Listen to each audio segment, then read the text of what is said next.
Hello, my name is Chloe. Welcome to my channel. Today I'm bringing to you my July book haul.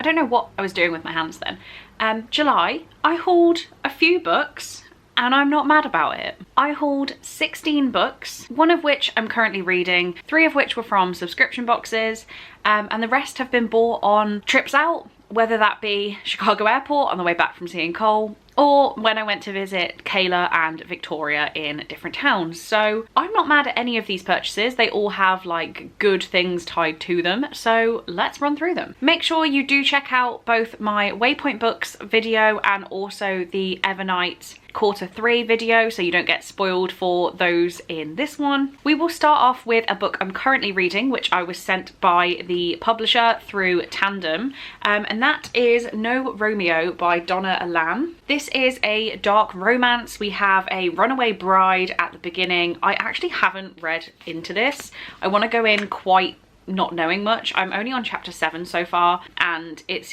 just like a very typical at the minute smutty romance. This is, I'm reading for their Discord book loops they've started doing. So you join a Discord server and you actually annotate the books. They give you a few annotation bits and bobs, and you talk about what you think about each section and show your annotations. So I think this is really fun. I'm really happy that they've involved me in this project, but this one will be read very quickly, so hold it, but it's already being read. The next 2 are spoilers for my full moon subscription box that I got from Waypoint Books, so please go check that one out. But the first book I hauled in that is Their Vicious Games by Joelle Wellington. This one had been on my wish list for quite a while, so I was really excited to see it turn up from Waypoint Books.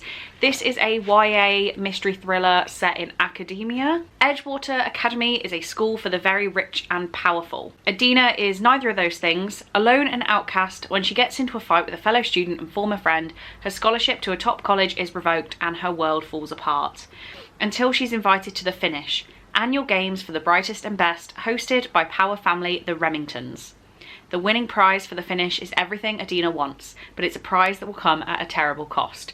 I thought this one sounded really, really cool. I'm very happy to have it. The other book that I got in that subscription box is Savor It by Tara Jewett. This is a small town romance, which is what we know I want and love. We've got Sage, who lives in a small town, and Fisher, who has been a hotshot chef in New York. He goes back to his hometown. He goes to this small town to consult on a restaurant opening after his sister has died. He makes an alliance with Sage to fake date. It says a strategic alliance to get him in the good books of the town. So this one sounds really, really cute. Don't know how I've managed to not pick this up yet, but it is on like a priority TBR. And then this next book is a spoiler for the Evernight Q3 box, so make sure you've gone and watched that video. But the book that we got in Q3 is The Eyes Are the Best Part by Monica Kim. This is some sort of cannibalistic horror. I won't go into it in this video because I did like do a full dedicated video just for this book. But we have this very, very strange cover, an even stranger naked hardback, and eyeball sprayed edges. So yeah, won't repeat the description of this one, but I did haul this in July. We then have the 3 books that I bought myself in Chicago Airport when I left Cole. So I literally just wanted books for comfort, and I dropped $55 on brand new books because I wanted them in that moment. It happens when I come back from Cole, I kind of just lose reality as I'm getting on that plane. And the first one I grabbed is Half Blood by Jennifer Al Armentrout. I believe this has been republished. The original one was out in 2011, I think, but I found this sprayed edged edition of a basically 2010s fantasy romance, and I'm here for it. You will kill the ones you love. It's in your blood, in your fate. 17-year-old Alex and her mother have spent years on the run from the Covenant, a school where the purest descendants of gods hone their powers, and half-mortal teens like Alex train to kill demons for them. But when her mom is murdered by demons and she has no one else to turn to, Alex finds herself back at the Covenant, where she has 2 options: become a servant for the Pures or work twice as hard as everyone else to catch up in her training. So I just thought this sounded really cool. I love the cover, love the sprayed edges, and grabbed it. Next I grabbed one that I had heard a little bit about, and that is Flock by Kate Stewart. Dark romance, I believe. The one thing Cecilia Horner knows about her move to Triple Falls is it'll be temporary. After 1 year of working for her elusive father at his factory, he'll hand over the inheritance she needs to help her single mother. With that, Cecilia will leave town and everyone in it behind forever. On her first day, she collides with her new supervisor, Sean. Enigmatic, charming, irresistible, Sean lures Cecilia into a new world of sex, lies, and alliances. That's all I'll read on there. It sounds really cool. Definitely one I wanted to grab. The final book I bought in Chicago Airport is Midnight is the Darkest Hour by Ashley Winstead. I have now been collecting this author's works, and this one sounds very, very dark. It says a killer haunts a small southern town, and two outcasts, the preacher's daughter and the boy from the wrong side of the tracks, hold the key to uncovering the truth. I love small towns. I love the good girl, bad guy. For fans of verity and a flicker in the dark, Midnight is the Darkest Hour is a twisted tale of murder, obsessive love, and the beastly urges that lie dormant within us all, even the God-fearing folk of Bottom Springs, Louisiana. I think it sounds fantastic. And yeah, that was my little haul from Chicago Airport. Then on my day trip to visit the lovely Kayla, I love her so much, I bought 6 books because clearly they're all from the works, so they were all a bargain, but can we help ourselves? No. The first one is 1,000 Broken Pieces by Tilly Cole. This is the sequel to 1,000 Boy Kisses. It was sprayed edges.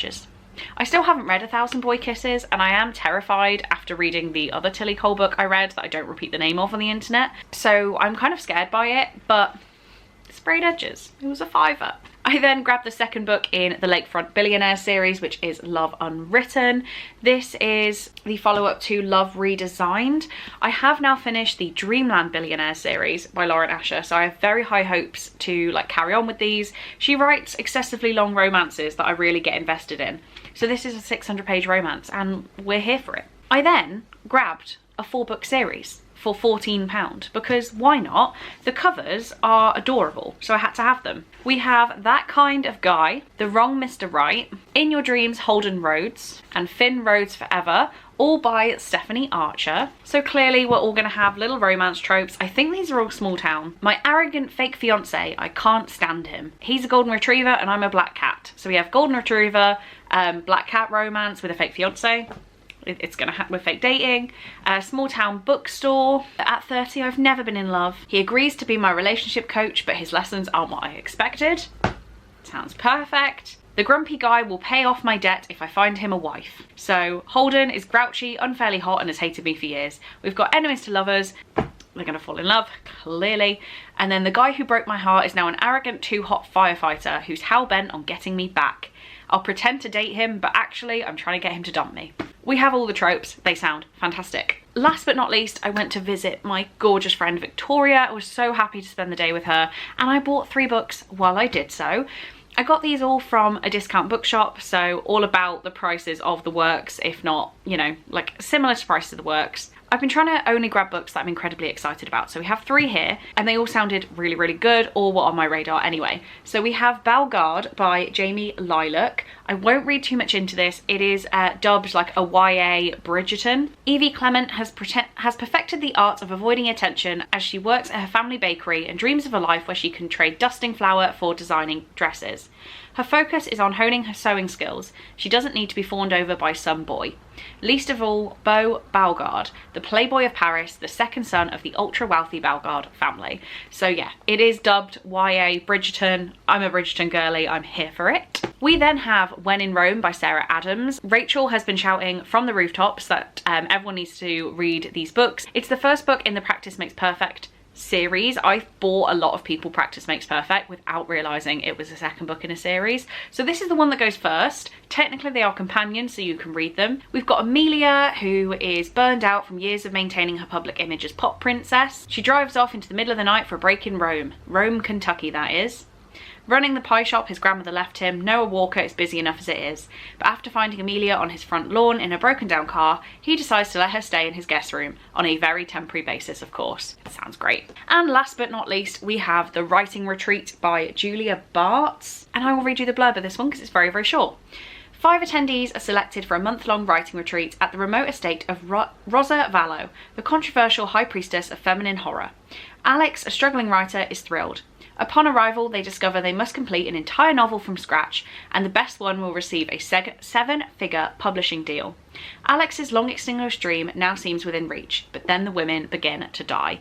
It sounds really, really cool. I'm glad I got my hands on this at a very high discount. It sounds cool. I'm really glad I got my hands on this. And that is the last book I hauled in July. So there we have it. Those are the 16, did I say, books that came my way. Really excited about these. I am making a conscious effort to only acquire books that I am actually excited about and that sound like they're going to be 5-star reads for me, which sounds very, you know, that should be how we expect it, but you guys know me. I buy a hell of a lot of books. So yeah, these ones, I think all of them could be 5 stars. Please do let me know if you've read any of these books down in the comments. I really appreciate your comments and love chatting to you about books. But for now, that's all I have time for. So thank you very, very much for watching this video. I really do hope you enjoyed, and I will see you in my next one.